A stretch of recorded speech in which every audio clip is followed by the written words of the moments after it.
student of class 12 science. Fine. We are going to discuss in this video about when the AC is applied to a circuit of having only resistors, only inductor and only capacitor. Then what is the relation between voltage and the current? That we are going to discuss with the help of phasor diagram, phase angle, etc. etc. Analysis of alternating current or circuit. First is that AC voltage applied in a purely resistive circuit. ऐसा circuit जिसमें केवल resistance है और AC voltage apply. ये कौन सा voltage है?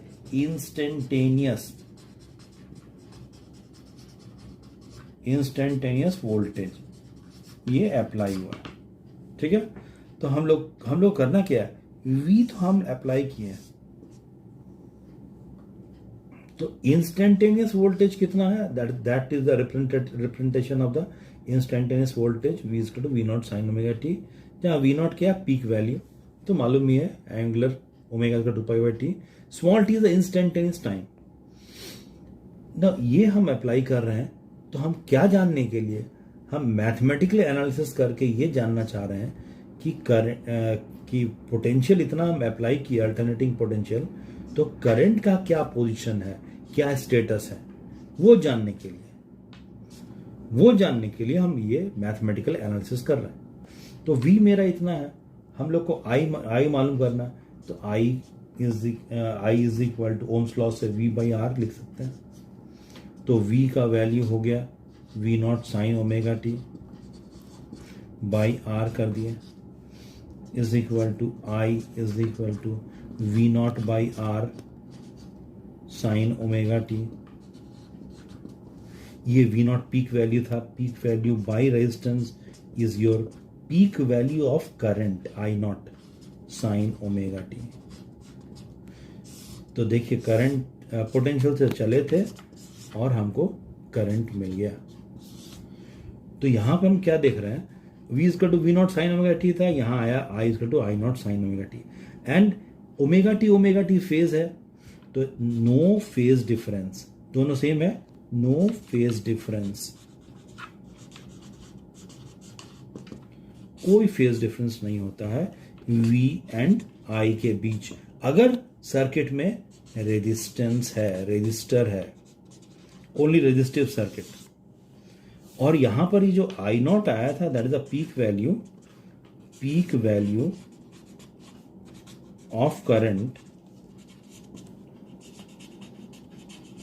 And that is equal to V not by R. Peak value of current, इसको एम्पलीट्यूड भी बोला जाता है, करंट एम्पलीट्यूड. तो ऐसा सर्किट जिसमें केवल रेजिस्टेंस है, तो उसमें करंट और पोटेंशियल दोनों में फेज डिफरेंस नहीं होगा, दोनों सेम फेज में होता है. अब इसका हम लोग टाइम डायग्राम और फेज डायग्राम कैसे ड्रॉ करेंगे? अब देखिए यहां पर कि टाइम डायग्राम कैसे रिप्रेजेंट कर रहे हैं. टाइम डायग्राम ऐसे कर्व बना रहे हैं, रेक्टेंगुलर एक्सिस. एक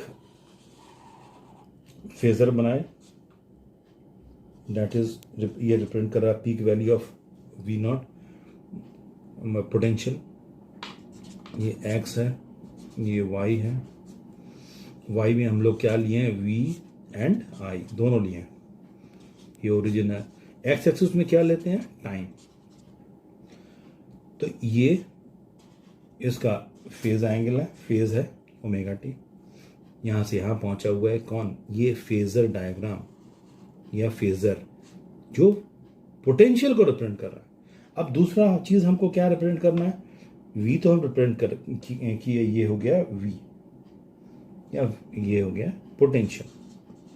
करंट को हम लोग कैसे रिप्रेजेंट करें? क्योंकि करंट का भी वही फेज है जो पोटेंशियल का. तो करंट का हम लोग इससे यहां तक एरो था पोटेंशियल के लिए, यहां से यहां कर देंगे करंट का, that is your I not. तो I नॉट हम लोग अगर ऐसे रिप्रेजेंट करेंगे यहां पर I नॉट, और ये पीक वैल्यू हो गया V नॉट.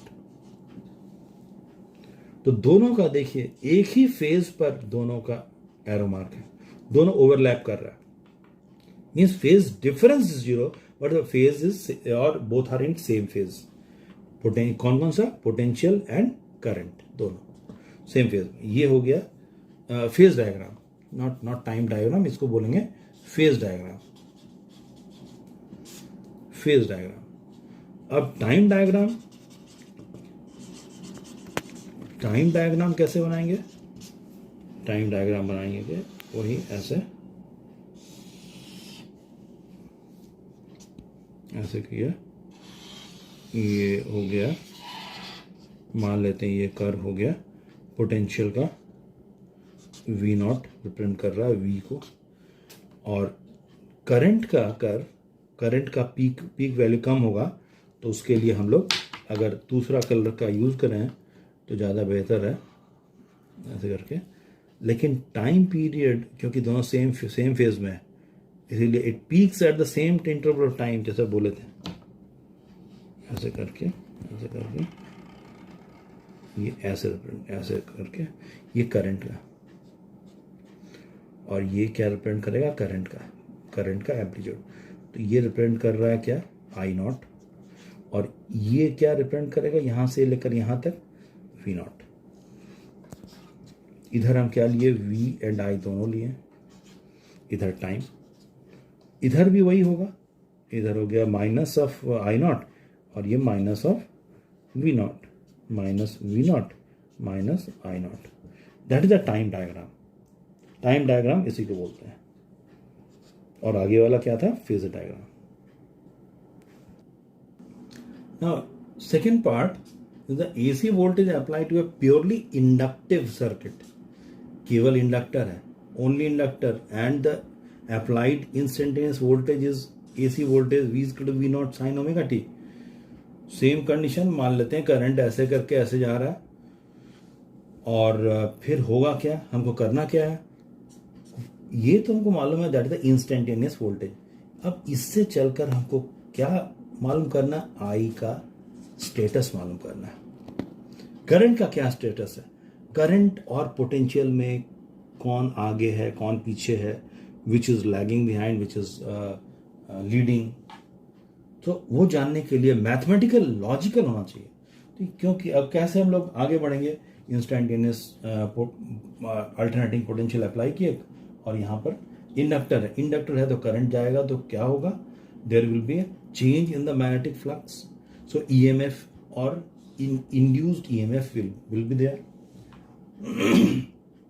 तो इसमें हम लोग देखते हैं कि ये जो इंड्यूस्ड EMF होगा, क्योंकि यहाँ पर कहीं पर और दूसरा पोटेंशियल ड्रॉप नहीं हो रहा है इस सर्किट में, कहीं पर रेजिस्टेंस नहीं है, as no potential drop is there, potential drop, कोई पोटेंशियल ड्रॉप नहीं है, तो ये V है, और इधर ये जो इंड्यूस हो रहा है EMF, उसका डायरेक्शन अपोजिट होगा, क्योंकि ये तो मालूम है लेंज़ लॉ के अनुसार, तो डायरेक्शन अपोजिट होगा, which the induced EMF is always against the cause producing it. तो यहां पर हम लोग अल्टीमेटली, एक हो गया अप्लाइड पोटेंशियल V, और दूसरा क्या हो गया? Induced EMF, that is direction is opposite this, कोई पोटेंशियल ड्रॉप नहीं है। तो ये क्या हो जाएगा? V is equal to EI, V is equal to, अब हम लोग ये जानते हैं EI सेल्फ इंडक्टेंस के केस में क्या होता था? L di/dt, ये फॉर्मूला लोगों को मालूम है, मोड। तो इसकी जगह हम लोग L di/dt लिख रहे हैं, ठीक है। तो di हमको मालूम क्या करना है? करंट। तो करंट को एक तरफ करके क्या करते हैं? करंट को एक तरफ, di को एक तरफ रखे, और इसको V/L dt हो जाएगा, इतना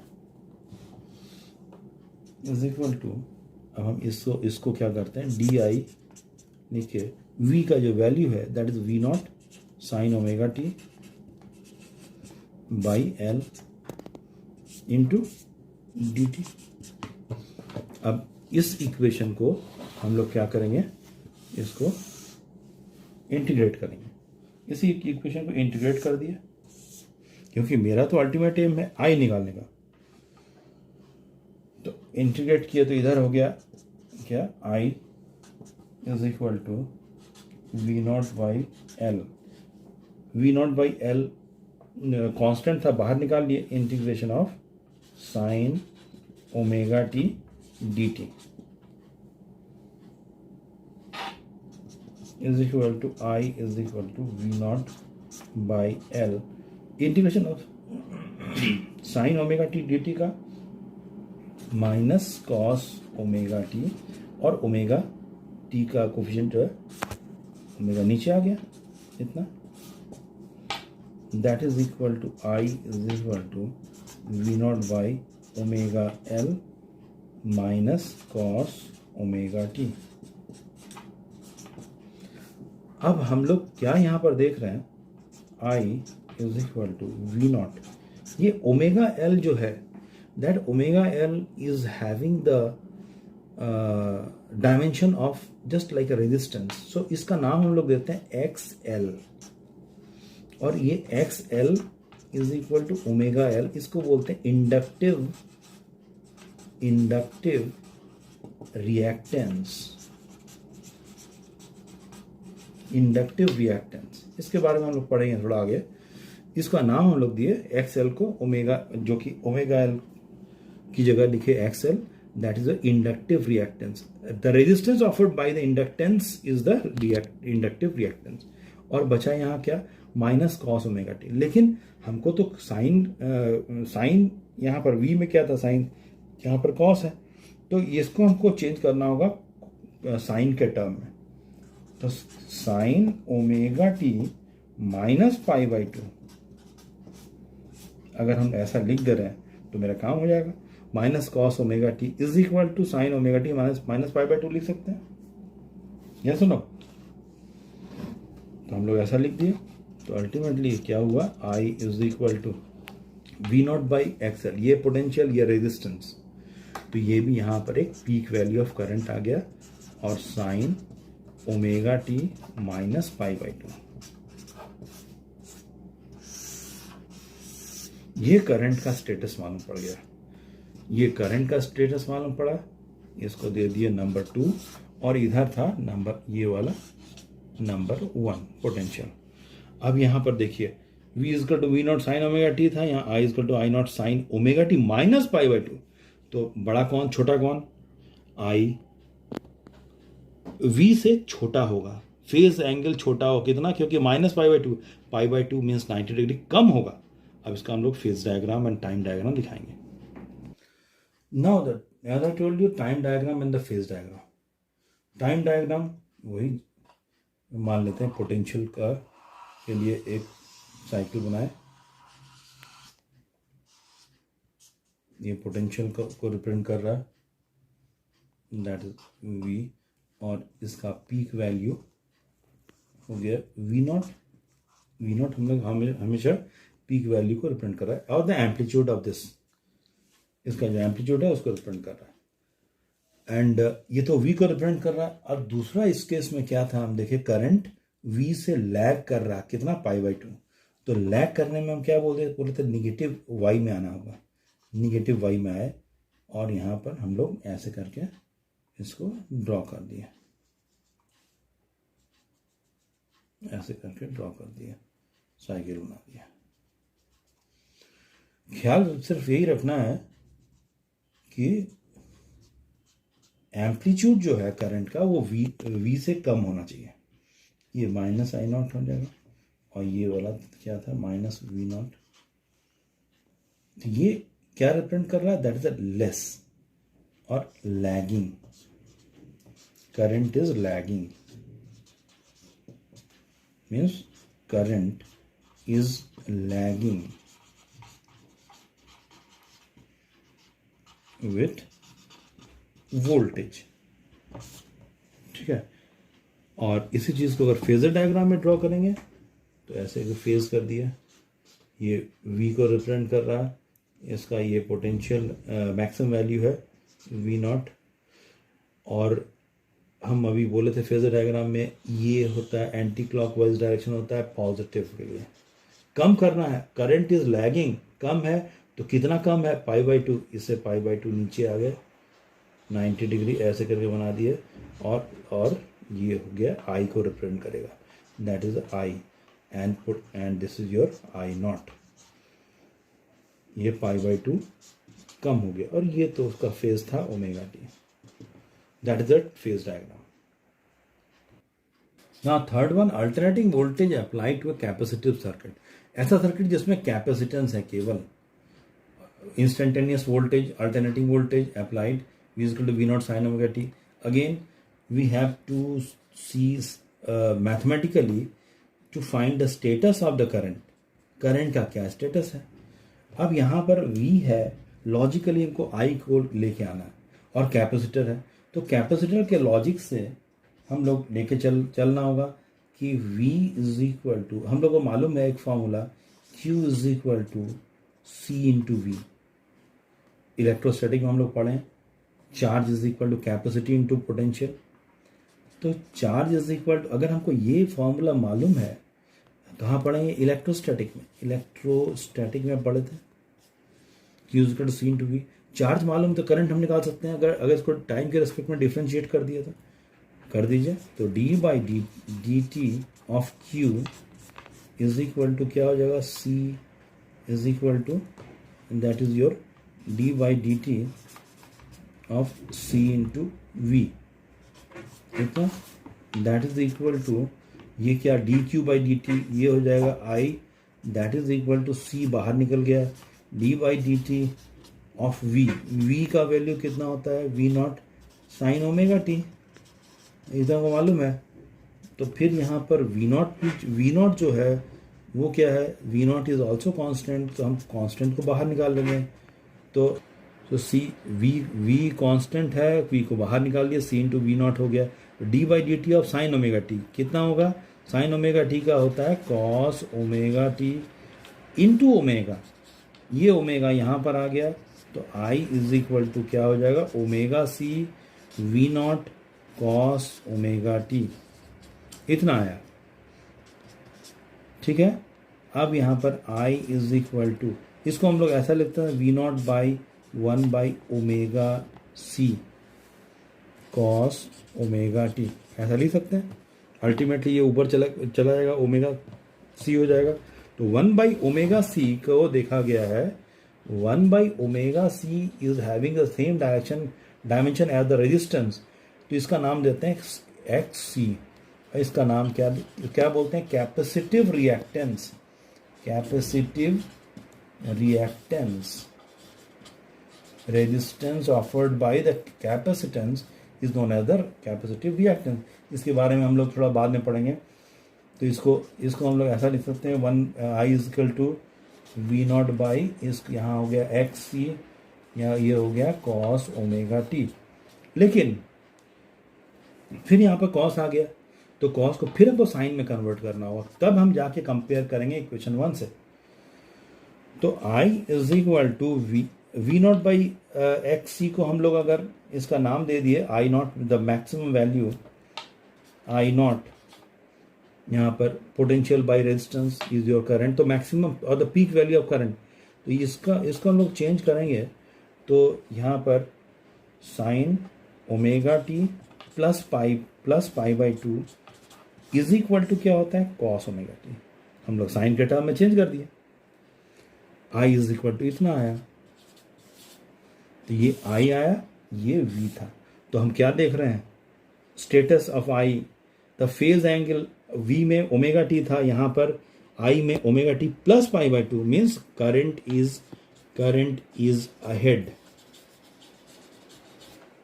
then potential by a phase π/2 से आगे है, दैट इज द स्टेटस। अब हम लोग टाइम डायग्राम और फेज डायग्राम करेंगे। तो इसको पहले फेज डायग्राम दिखा रहे हैं, फेज डायग्राम में कैसे इसको रिप्रेजेंट करेंगे। इसको ऐसे रिप्रेजेंट किया फेज डायग्राम में ऐसे करके यहाँ पर एक हम लोग पोटेंशियल ले लिए, ये फेज को रिप्रेजेंट कर रहा है ओमेगा टी, और करंट जो कि इसका वी नॉट से कम होगा, ये लेंथ से कम होगा, लेकिन current is ahead by pi by to. Ahead है तो किधर जाएंगे, हम लोग अभी बोले थे फेजर डायग्राम है तो हमेशा एंटी क्लॉक पॉजिटिव होता है, तो इसके परपेंडिकुलर ऐसे करके ऐसे ड्रॉ कर देना है,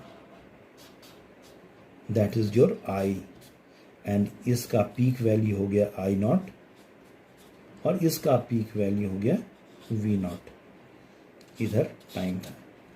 ये कितना फेज आगे है current is ahead by pi by to से आगे है। करंट इज लीडिंग या ahead by pi by to. Now time diagram में हम लोग कैसे करेंगे, टाइम डायग्राम में देखिए ऐसे करके ड्रॉ किया, ऐसे किया, ये क्या है टाइम डायग्राम। पहले पोटेंशियल का एक कर्व बना दिया, ये पोटेंशियल का हो गया पीक वैल्यू, इस एक्सिस में वी लिए हैं और करंट लिए हैं, इधर टाइम हमेशा, ये हो गया माइनस वी नॉट, ये ओरिजिन, और हम लोग जो ये लेंगे करंट का लेंगे कर्व, करंट इज लीडिंग का हम बोले थे ऊपर से लेने के लिए, लेकिन पीक वैल्यू कम होगा, करंट इज लीडिंग, तो इसीलिए हम लोग ऐसे करके कर्व बना देंगे करंट का, that is your I not, इधर भी माइनस आई नॉट। तो ये करंट का और ये पोटेंशियल का, ये टाइम डायग्राम इसी को बोलते हैं। करंट इज अहेड और leading with voltage by pi by to से आगे है, ठीक है। Special case in terms of this analysis of AC. Number one, I told you we are going to discuss later on. Inductive reactance XL is equal to omega L. तो XL omega की जगह क्या होता है, हम लिख सकते हैं 2 पाई बाई टी या 2 पाई न्यू इंटू एल। अब यहाँ पर ये XL is equal 2 pi nu into L, new is a driving frequency. अब हम देखेंगे AC में क्या होगा और DC में क्या होगा। अगर AC और DC में हम लोग देखना चाहें डोमेस्टिक यूज़ के लिए, AC में न्यू का वैल्यू कितना होता है, फ्रीक्वेंसी जो जो सप्लाई होता है दैट इज 50 हर्ट्ज, तो XL का वैल्यू क्या हो जाएगा 2 pi into 50 hertz into the value of the L that is having finite value, कुछ एक अच्छा खासा वैल्यू आएगा। मीन्स ये XL उस करंट को रोकने की कोशिश करेगा, so means finite opposition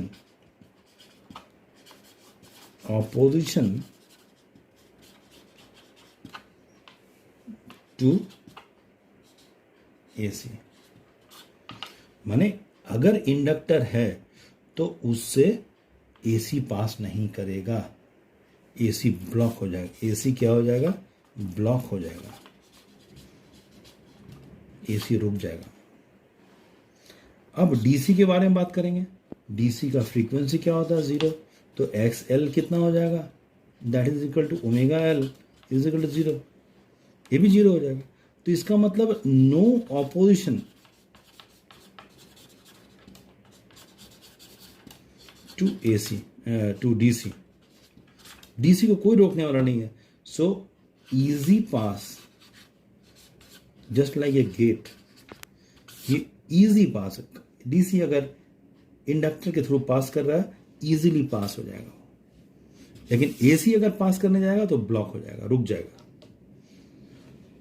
एक छोटा सा पॉइंट और, अभी हम लोग यहाँ पर XL और L फ्रीक्वेंसी, ये दोनों के बीच का अगर ग्राफ प्लॉट करेंगे, ये है तो ये डायरेक्टली प्रोपोर्शनल है, तो सिंपल है, ग्राफ का नेचर कैसा होगा ऐसा होगा, सिंपल। अब आते हैं कैपेसिटिव रिएक्टेंस में। AC अप्लाई करेंगे और फिर DC। AC में अब XC capacitive reactance 1/2 new into C। New क्या है? Driving frequency. C क्या है? कैपेसिटर। AC में फ्रीक्वेंसी अभी बोले कितना होता है? 50 हर्ट्ज। तो AC में इसका मतलब क्या है? एक फाइनाइट वैल्यू है। तो ये अगर कुछ वैल्यू है, बड़ा वैल्यू है, तो XC क्या हो जाएगा? Small value. मीन्स रेजिस्टेंस जो ऑफर्ड होगा कैपेसिटर में वो स्मॉल वैल्यू होगा। Means AC can pass through capacitor. DC में देख लेते हैं क्या होता है। DC में फ्रीक्वेंसी कितना होता है? 0। तो XC is equal to 1/2 into 0 into C, that is 1/0, that is infinite. तो means capacitor reactance offered by capacitor is very high. Means क्या हुआ? मीन्स कैपेसिटर ब्लॉक्स DC, ये ब्लॉक कर देगा। रेजिस्टेंस इतना हाई होगा कि AC को पास नहीं करने देगा। कौन? कैपेसिटर। ये कैपेसिटर जो है DC को ब्लॉक कर देता है। तो यहाँ एक जगह इंडक्टर, एक जगह कैपेसिटर कैसे कैसे बिहेव कर रहा है AC में, DC में, और कोई ब्लॉक कर रहा है, कोई पास कर रहा है। तो इसीलिए ये सब का यूज कहाँ होता है? फिल्टर सर्किट में। फिल्टर सर्किट में बहुत इंपॉर्टेंट सर्किट्स होता है फिल्टर सर्किट में। यहाँ पर भी वही ग्राफ, अगर कभी कभी एक 1 मार्क का क्वेश्चन आता है, न्यू XC, यहाँ पर हम देख रहे हैं XC और न्यू के बीच का रिलेशन। कैसा रिलेशन? इनवर्स रिलेशन है। तो ग्राफ कैसा होगा? ऐसे करके ऐसा ग्राफ होगा। Okay, these are the very important points which you have to remember. In the next video, we are going to discuss the LCR combined series circuit.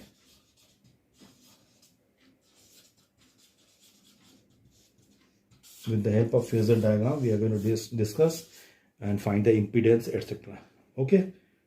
LCR individual circuit.